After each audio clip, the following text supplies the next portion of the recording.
gosh. Here we go again. Good morning, buddies. I am currently just waiting to get out of my van. Because it's morning. I can't really get kicked out at this point. It doesn't really matter if anybody knows that I'm back here. I'm getting ready to leave anyway. It doesn't really matter. But there's still a part of me that like maybe hasn't fully gotten over the shame part of it yet, because I don't want folks to see me getting out of my van first thing in the morning. So I'm just like sitting here waiting. That's where we are. We are currently waiting in the some parking lot. There's my parking lot for the morning. And look, oh my gosh, there's somebody right there.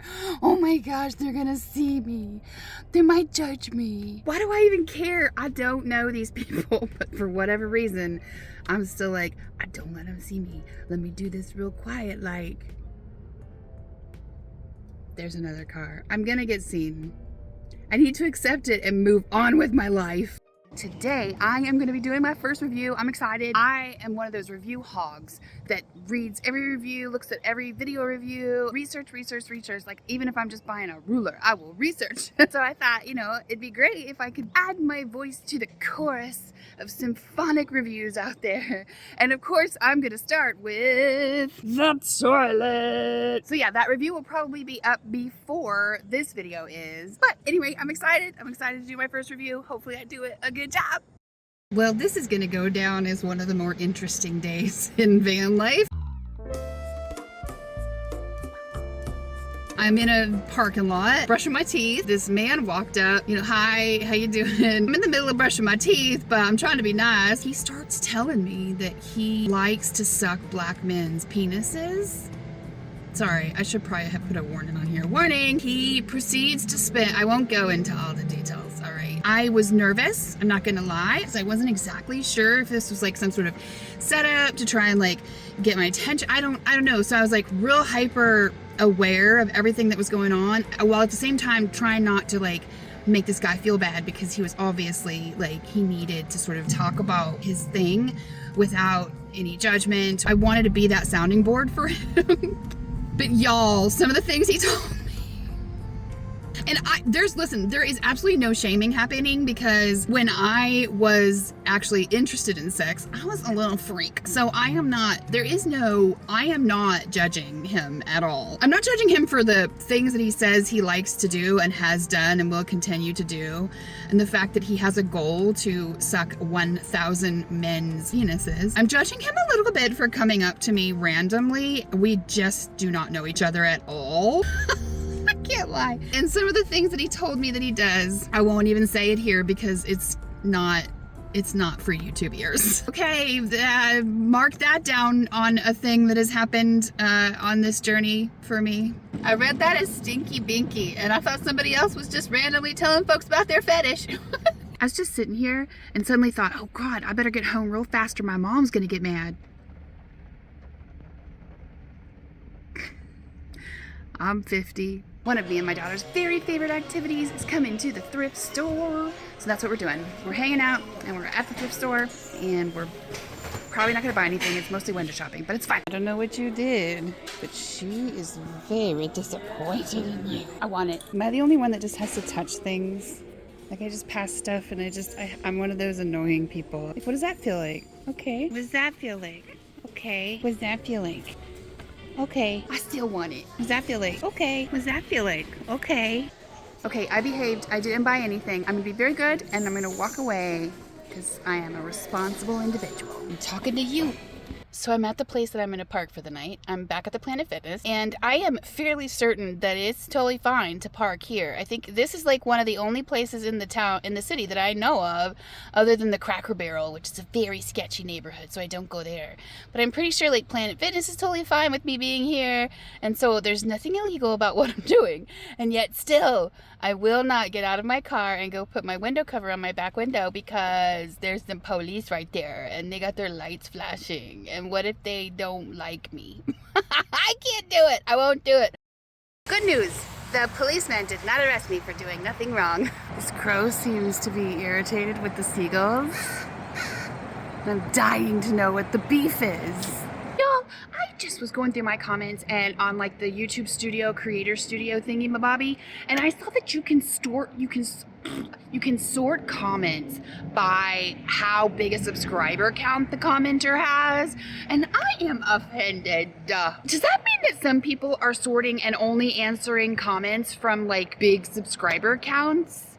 Cause ouch! I've been a commenter for a long time, like long before I even had a channel, and that breaks my little heart. And I just want to say, if you are one of those YouTubers who only talk to other like YouTubers, especially only other YouTubers who have large subscriber counts in your mind, ew. If you watched my toilet review, you know that I deal with a little thing called pedensation, aka condensation getting on the top of the lid of my toilet, and a couple of commenters gave me a suggestion that I am super excited to try out. So Love Pig said maybe I should put a puppy pad at the bottom so that if any dribbles get down into that well, it'll catch it. Cindy Johnson suggested putting a puppy pad at the top to catch the condensation, and Dearest Dawn suggested both, a puppy pad at the bottom and at the top. And so I think this is an excellent idea, and we're gonna give it a try. All right, went to the dollar store, got myself some puppy pads. So I put an entire one down at the bottom, and I like taped it to the side so that hopefully it won't fall down. Then I took one of the puppy pads and I cut it into 4. A fourth of that puppy pad is a perfect size to just put over the top like that. And it's gonna be, you know, largely like the plastic bag that I was already using, but it will be less gross, I think. Either way, I will let you know. I'll probably give it a couple of days and just, you know, see how it works and stuff and let you know. But I am so grateful to you guys for your suggestions,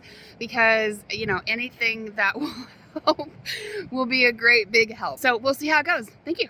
I was just getting ready to go into the Planet Fitness to take a shower, and then I realized I don't have any clean clothes left. So just sit here with me for a second while I process my grief. Okay, let's go to the laundromat. Just got in the car and realized that my dirty clothes are in my storage unit because I took everything out to make room for my daughter. And it's only 7 a.m. So take another moment with me to process this new grief. It's gonna be okay.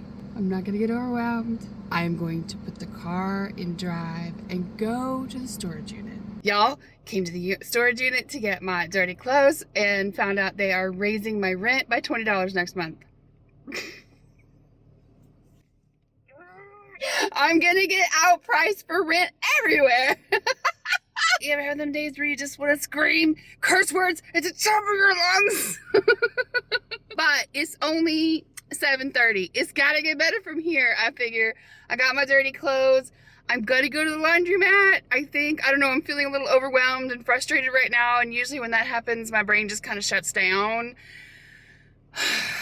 But I still feel a little bit of brain power in there, so I'm gonna try and see if I can't rally it. Let's give it a shot anyway. I was supposed to have everything sold off in the storage unit by now, but Craigslist just is not hitting the way that it used to.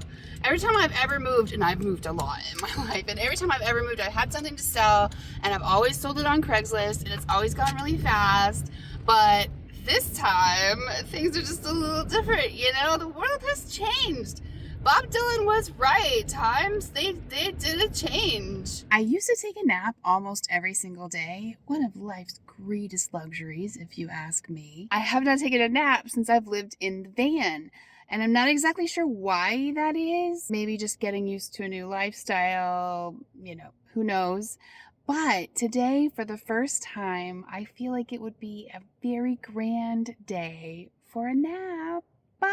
So I'm gonna take it. I guess I'm settled enough into this lifetime to start taking naps again. Okay, gonna go curl up like a cat. See you in a little bit. Good morning or afternoon. Yeah, good afternoon. First van nap accomplished. It went well. It didn't, nothing really to write home about, which is the best kind of nap, right? Because it means you just slept through it all. And I kind of want to go back to sleep, but then I won't sleep tonight, so let me get up. I'm not the only one who finds this shit massively disrespectful. Like, that's a cold, it's not cold anymore, it's gone bad now. But that is a cold thing. If you decide you don't want something, put it back where it belongs. Like, come on, be nice to the employees if nothing else. Yes, much better day today. I was in the shower pondering things as you do, and it occurred to me why I must have been so tired yesterday and so irritated yesterday, and I've been so dang hungry lately. And yes, I am 50 years old and I still get surprised by that time of month every single time. And I'm in menopause, y'all. Sorry guys, I'm gonna talk a little bit about gal stuff right now. I hope that's all right with you. Nobody told me that when you hit menopause, despite the lovely fact that you don't bleed anymore, you do still have monthly fluctuations, and you're still gonna have that time of month where suddenly you're so hungry you just want to eat everything you can see in the whole wide world. Every little thing is pissing you off. You're more tired than usual, and if you're like me, most people I think these days seem to be tired a lot, like maybe all the time, but during that time of the month it is like next level tiredness, and you're craving sugar like you don't normally do, you know, a little chocolate, little pudding. How can you have any pudding if you won't eat your meat? I think that's why I was so tired yesterday and I had to take my very first fan nap. And I think that's why everything was just a little next level. In case you didn't decipher from the clues, I never did get to the shower yesterday. I did get the laundry done, and then by the time I was done with that, I was done with it all. But I kind of hate the fact that we still have that. Like, what the hell, man? And I really hate the fact that it takes me by surprise 30 some odd years after I started dealing with it. It's like, oh my gosh, why am I so hungry? Oh my gosh, why am I so tired? Oh my gosh, why am I so angry? Oh my gosh. And then back in the day, you would start bleeding and you'd be like, oh, yo. But now that I'm not shedding anymore, it takes shower pondering to figure out what could be the problem. You know what it feels like when I turn the camera on to come talk to you guys? I just realized this. It's like when I was little, maybe like 10, 11, 12 years old, and I would call my best friend Susan Eccles. And we'd get on the phone with each other and we'd gossip and we'd have a little palaver. And the most important thing we would do is have a dance party. We would both have our own little Madonna cassette tapes in our room, and we would rewind or fast forward to whatever song it was that we wanted to listen to. And we would count 1, 2, 3, and then we'd push the play button, put our phones down, stand up, and dance to Madonna like a bird. When the song was done, we would sit back down, we'd get back on the phone, we'd giggle, and then we'd decide what song we were going to play next, and we'd rewind to that song, and then 1, 2, 3, and then we'd press play. It really felt like we were actually hanging out together in the same room, partying at 10 years old. And that's what it feels like when I'm turning the camera on now. I get that same like giddy, exciting, I'm about to hang out with my friends. We're going to have a dance party. We're going to talk about shit. And that is so exciting for me because I haven't had anything like that in so long. So thank you 1,000 times for being on the other end of that phone with me, having these little dance parties. It is something that I look forward to every time, and it's very, very exciting for me. And I just wanted to tell you about that. Good night, guys. I did have a quick question for you before we go. So I am actually going to hit a milestone on this channel that I never would have expected this early on. In just like a few more 100 watch hours, I can turn advertisements on, and I'm kind of confused about, like, I fully did not expect that to happen for like a year, maybe 2. I figured it would take a long time to get there. I never thought I'd be pondering it just, you know, I don't know, a couple months after I started the channel, if that. So I'm not sure if I should, you know, like, granted, it would be amazing to have a few extra pennies from folks who do watch the ads. And let me just say right now, like, if you're an ad skipper, skip them ads. Don't watch them on my account. I'm not trying to take your time like that. I know how frustrating it is, especially when they play the same ad over and over and over again. It's like, okay, I've seen this one, YouTube. I know it. But if you're anything like me, and sometimes you turn it on and you just kind of have it on the background, you're not paying a whole lot of attention, the ads will play and you don't even really realize it. And those ads could give me a few extra pennies, which would be amazing. But then there's a part of me that's like, we're just now getting to know each other. Like, we're still in the infancy of our relationship, and I don't want to put y'all off or make you feel like that's the whole reason I'm here. So if you guys could just give me what your opinions on that are. When I hit the milestone, should I turn the ads on? Because it would help. I'm not gonna lie, I'm gonna be up front. It would be very helpful. But I didn't expect it for at least 6 months to a year. So it's not like I'm just counting on it or anything. And if it is in any way, shape, or form going to mess up our dance, I'm not interested in doing that. I'd rather get to know y'all better. And y'all get to know me better and us actually develop a relationship before I, be irritating with ads. And also, I just want to point out too that I would never be that person that puts the ad like every 5 minutes. I'm like an ad every 15 minutes max. It's weird to be in this position already, and it is 1000% because of y'all. Y'all have put me here. The only reason I'm even contemplating this is because of y'all. So in my mind, y'all get an input into whether or not we do this. It's a democracy up in this bitch. So let me know what you think. I'm gonna go ahead and take off for the week, and I'm rambling at this point, so I'm just gonna say I love you. Bye.